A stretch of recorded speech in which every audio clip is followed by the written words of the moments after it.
મારી મમ્મીના હાથમાં વેલણ છે, વેલણ છે.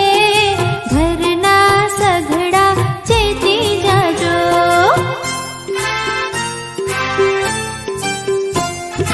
ઘરમાં પોતું કર્યું છે, ઘર ભીનું ભીનું છે.